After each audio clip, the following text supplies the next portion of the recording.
When did music become an obsession? Man, no, I'm not going to go the funny route. I've always been really into music. My parents were avid record collectors, and had just music was a really big part of their life, basically. Not necessarily as players, but as listeners. So from I remember being sort of 5 and just kind of, I would just sort of sit in front of the stereo and listen to records. And in the car, I would listen to records and just ask my dad what it meant. He would just listen to a lot of like The Clash and The Police and Madness and The Specials and a lot of like 60s and 70s like ska and rocksteady and reggae and dub and stuff like that. Uh, my mum was really into disco and country music, so it was quite a big range of stuff. And so yeah, from a young age, I was always like, you just pick it up from your parents, I think, and it was just like, oh, this is really important to them, and for some reason, I'm really drawn to it as well.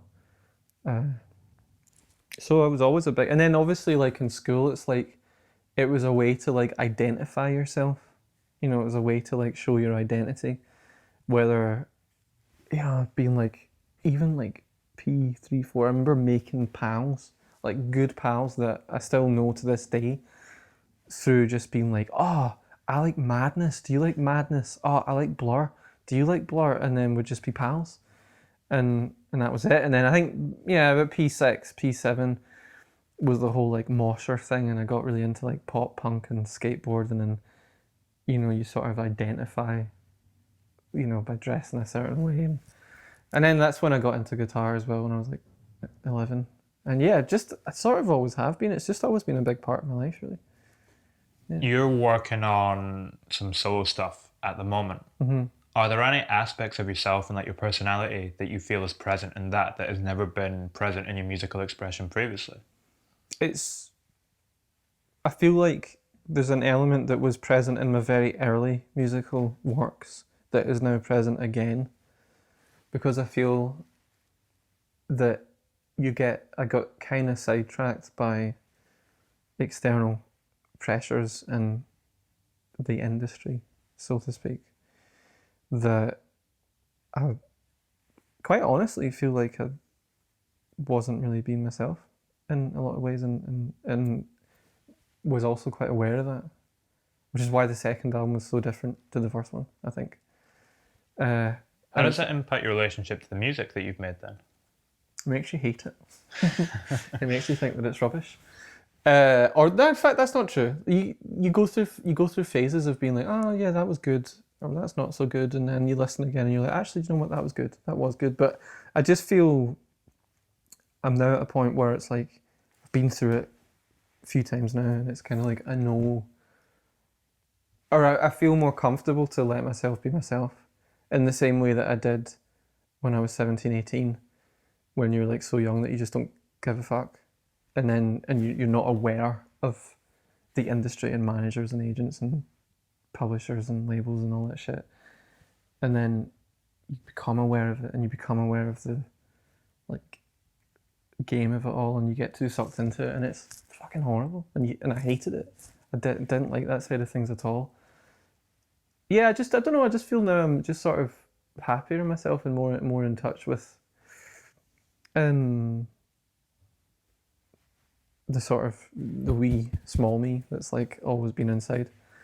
Uh, yeah, it's just yeah, it's definitely I just feel closer to that now and more comfortable expressing it. Again, though, when I think about the stuff that I have done, my favourite stuff is the stuff that I feel was truest to that small person that sort of lives inside you, kind of thing. Do you think you have a dark sense of humor that shines through in your music? Yeah, yeah, definitely. That's kind of a way to deal with things, isn't it? 100%, 100%. And I feel like I'm kind of embracing that more. Uh, I really want to make another comedy album. I made a couple of comedy albums when I was in uni, like out of boredom, and I really feel like they were very, very true expressions of who I was at the time. To the point where, like, I made one of them in about 24 hours, right? And that was like I still think of that as being like potentially the happiest I've ever been in a recording studio. Wasn't in a recording studio, I was in my bedroom with a 4-track cassette and a laptop with Reason on it. But in terms of like sessions that I'd worked on, it was amazing. It was great. It was just a pure expression. I kind of wanted to. I've been kicking some ideas about maybe doing one of those again. But some of it's like the first one, I showed my family and stuff, and the second one was like so disgusting that they actually don't know it exists because I don't want them to know that my brain can go to those places. Yeah, it was quite cool. I got my pal to put it out on on his little label, and it was like a golden cassette. And I'm really proud of it because it's listed on Discogs as non-music, which is kind of like a cool accolade, I think. Yeah. The idea of letting your brain go to places that you're maybe not comfortable with it going. When was the last time you did that musically? Do you feel like? The other day when I was working on that remix, it wasn't that I wasn't comfortable. I was like, I probably shouldn't do this, but I find it really, really funny and it's given me a good feeling, so I'll just do it. I'll override my brain and listen to my gut and my heart. I'll just do that. And people should do that more, man. If people did that more, there'd be more good music instead of using their head too much.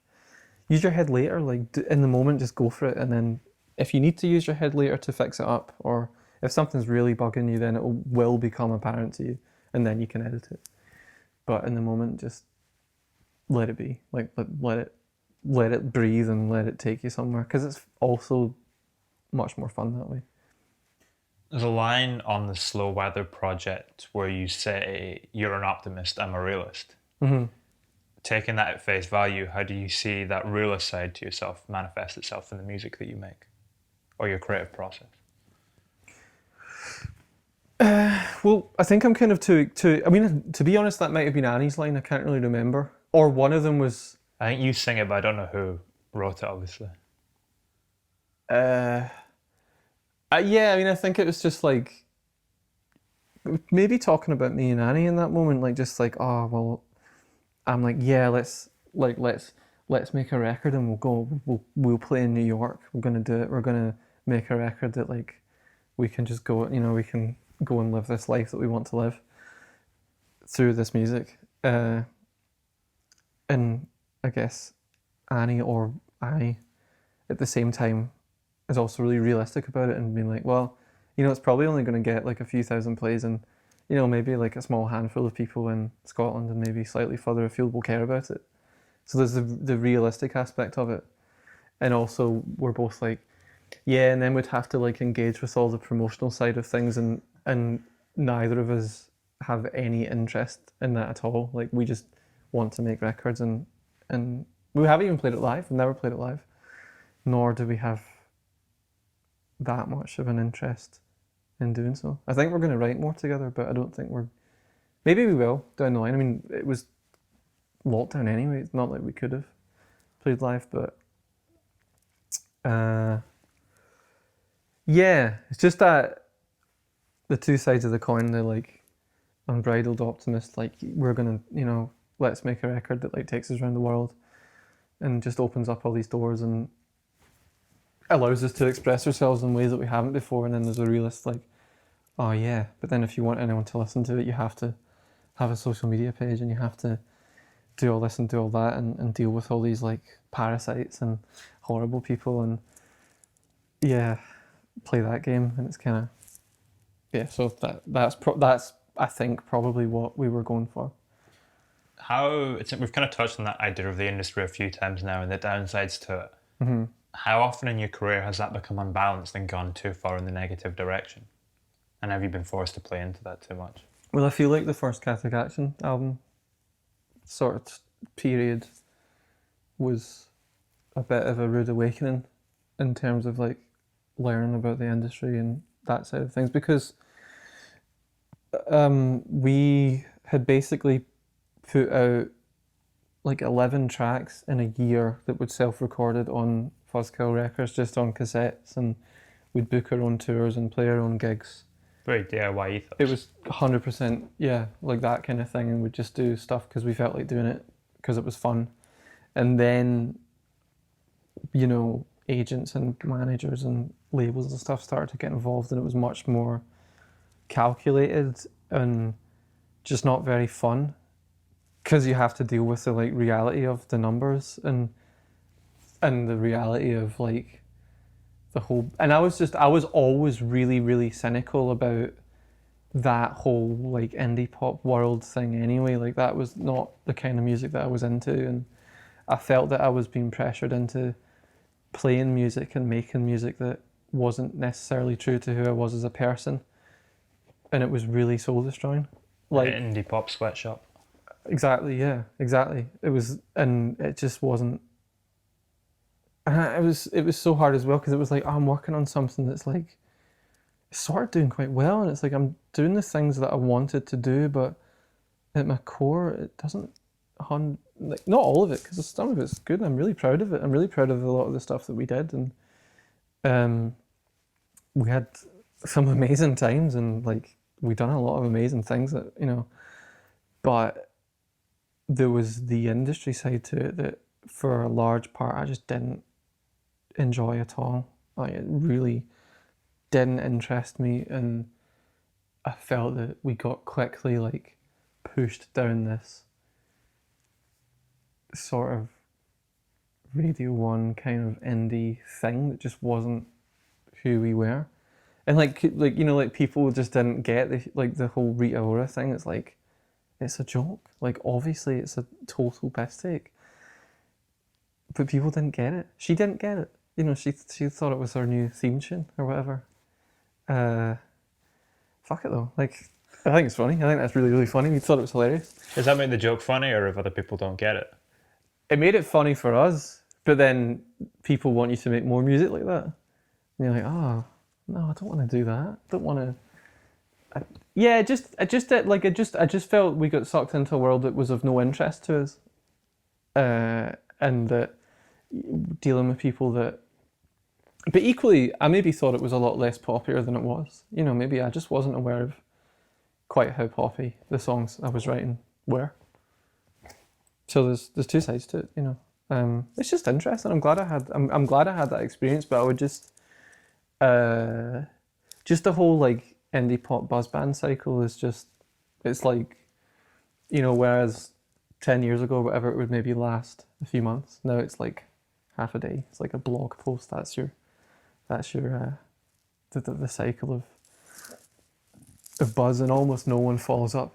Not like there's very few bands that I can think of that follow up on that hype.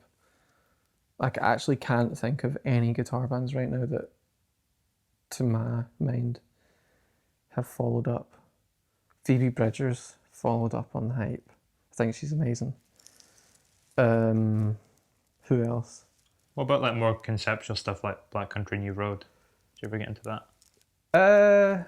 Yeah, it's okay, but it's alright. I like there's a cool thing that one of the members of that does. Fuck, what are they called? Jockstrap. Oh yeah. I think they're really cool. I'm sure that's one of the members of Black Country New Road. And I enjoy Black Midi. I'm a Black Midi enjoyer. Just because.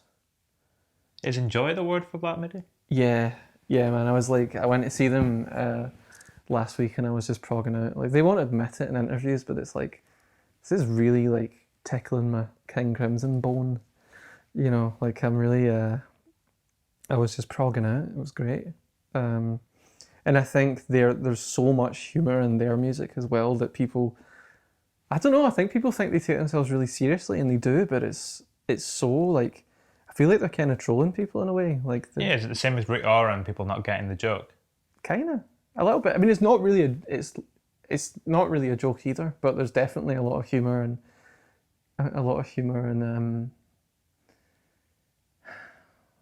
there's a lot more to it than just people thrashing about on their instruments. I think, to my mind.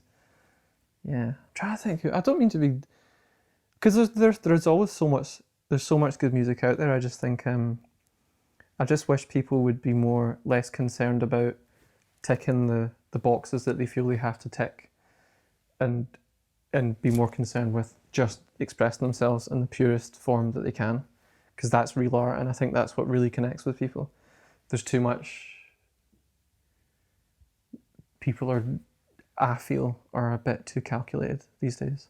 They're too concerned with ticking those boxes and having followers and whatnot. And you could then argue that, well, that's just reality. That's just how music works now. But I don't know, where's the artistry in that, you know? Yeah. So I don't mean to be this cynical. It's just something I think about a lot. Like I just wish people would. I don't know. It's just, again, it's also just a byproduct of the nature of things. But if more people just did that, then that's not true. People do that all the time. They just maybe don't get a platform.